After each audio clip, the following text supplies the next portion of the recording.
En attendant, eh bien, profitons de notre grand format du jour. Il nous mène au grand air. Sophia Carias et Virginie Danger nous présentent les itinéraires vélo-fromage.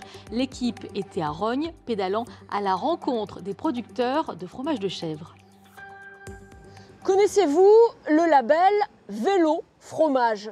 C'est un label né en 2019. Dans les Bouches-du-Rhône, 22 itinéraires permettent de découvrir à la fois le patrimoine et la gastronomie avec les fromages. L'un de ces itinéraires part juste de là, de l'office de tourisme de Rognes. Bonjour Baptiste. Bonjour. Alors c'est vous qui allez donc nous mettre à disposition ces vélos. C'est des vélos électriques que... 100% électriques. 100% Exactement. électriques. Il y a un avantage à avoir des vélos électriques? Que des avantages. L'avantage du vélo électrique, c'est qu'on touche un public très très large. Les familles, les confirmés, les moins confirmés. Ce qui nous permet, grâce à l'assistance, de faire des balades qu'on n'aurait pas forcément faites en vélo traditionnel. 25 € l'après-midi de location. La formule permet de tester et comme on ne se refuse rien, on a aussi pris un accompagnateur. Bon Robin, c'est vous qui allez nous accompagner. Est-ce que vous pouvez nous faire un petit topo sur cet itinéraire vélo-fromage? Alors aujourd'hui, il est prévu 5 km, donc en vélo électrique, ça va être très facile. On va passer par le bassin de Saint-Christophe. Ensuite, on va aller découvrir les fromages locaux à la ferme de Brégalon. Alors la sécurité, c'est clairement hyper important. Le vélo, en fait, est un véhicule comme un autre. Et donc, il faut se l'approprier. Donc, on va partir avec un casque. C'est vraiment ce qui est préconisé pour les adultes. Avec de quoi s'alimenter et aussi de quoi avoir de l'eau pour la journée. Puisque les itinéraires aujourd'hui en vélo nous permettent de partir pendant 3 à 4 heures. Donc, il faut vraiment anticiper cela. Allez, c'est bon? Suivez-moi. Tout le monde? Ouais. Très bien. Allez, venez.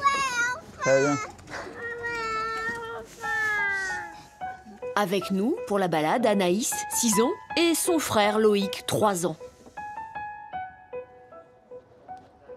Donc c'est vraiment un état d'esprit le vélo? C'est un état d'esprit complètement. À partir du moment en fait, où on se balade à vélo, on va avoir en fait, une certaine cool attitude où en fait, on va prendre le temps de profiter des choses du quotidien et ça va changer clairement notre approche de la vie.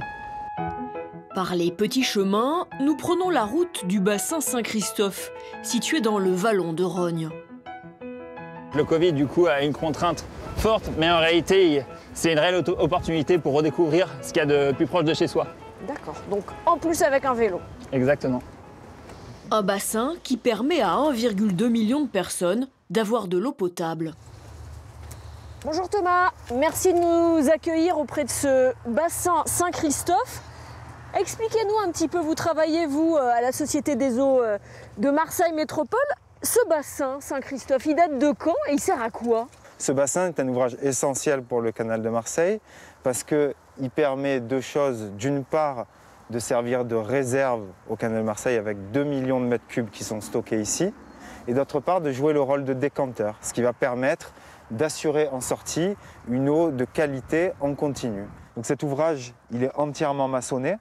Donc on peut s'apercevoir ici donc, des nombreuses pierres qui le composent, mais il ne faut pas s'arrêter là. C'est-à-dire qu'en profondeur, jusqu'à 20 mètres de profondeur sous l'eau, on retrouve également ces pierres qui sont donc issues de la construction de la fin du 19e siècle. D'accord, et on le doit à qui?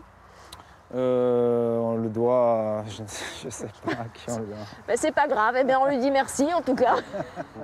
On dit merci à l'architecte Franz Mayer de Montricher. Merci de nous offrir de l'eau et ce paysage incroyable. Et si on était en voiture, est-ce qu'on se serait arrêté là? Non, on ne serait pas arrêté. On n'aurait pas pris le temps en fait, de profiter de ce lac. Mais aujourd'hui, en fait, en vélo, on a la possibilité d'avoir un spot magnifique au bord d'un lac.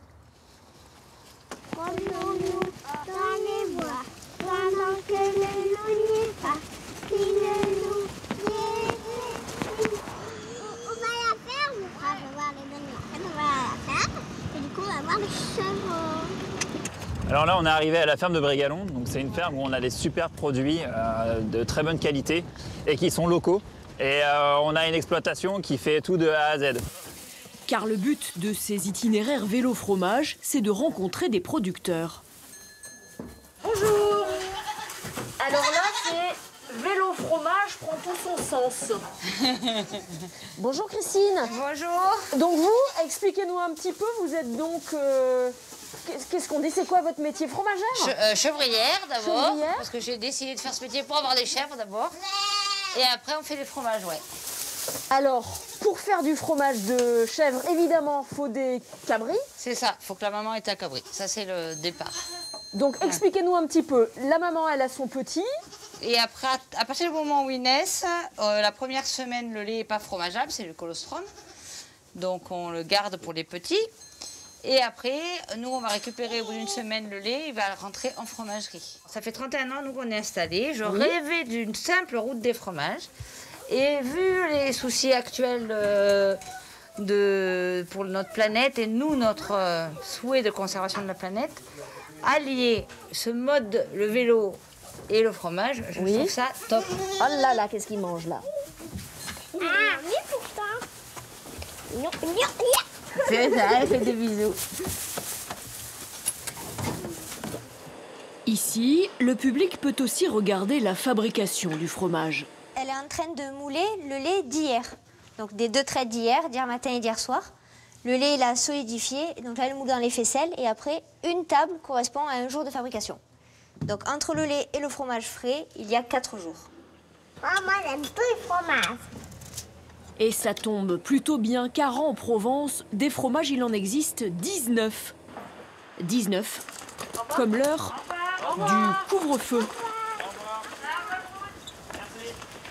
Il faut penser à rentrer, d'autant qu'il reste encore 5 km pour tester les vélos électriques.